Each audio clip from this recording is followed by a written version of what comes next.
গতকাল রাতে এই মাঠের থেকে যে শুরু হয়েছিল বৃত্ত, সেই বৃত্ত কমপ্লিট হলো। রিচা ঘোষ এই কলেজ মাঠে, শিলিগুড়ি কলেজ মাঠে, এই যে প্র্যাকটিসের জায়গা, এখানেই প্র্যাকটিস করতেন এবং এই মাঠ থেকেই গতকালকে বিশ্বকাপের যে মুকুট সেটা ছিনিয়ে নিয়ে এলেন। এবং রিচা ঘোষ একটা, বিশেষ করে শিলিগুড়ি একটা ছোট্ট শহর এবং কলকাতার পরে দ্বিতীয় বৃহত্তম বলা হলো ছোট্ট শহর, সেই শহরের রিচা ঘোষ, ঋদ্ধিমান সাহা, দুই ক্রিকেটার যারা ভারতীয় টিমে খেলেছে এবং দুজনেই হচ্ছে উইকেট কিপার।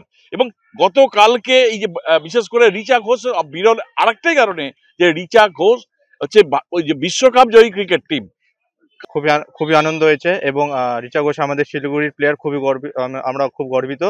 সো 36 রান খুব পাওয়ারফুল ইনিং, ওটা অনেক ক্রুশাল ইনিং ছিল সেই ম্যাচের জন্য, ফাইনাল এবং অনেক প্রেশার ছিল। সো ওই ইনিংটা অনেক ক্রুশাল ছিল।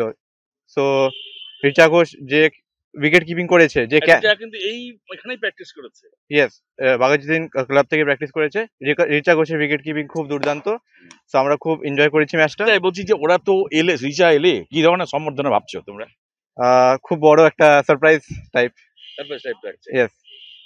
এই যেমন এই মাঠ সকাল থেকে সন্ধ্যা পর্যন্ত কিন্তু এরকম ভাবেই নানা বয়সী ছেলে মেয়েরা কিন্তু প্র্যাকটিস করে এবং রিচা ফিরলে রিচাকে একটা মেগা সম্বর্ধনা দেওয়া হবে এবং সেটা কিন্তু সারপ্রাইজ থাকছে এবং বিভিন্ন দিক থেকে তারা কিন্তু ভাবনা চিন্তা চলছে।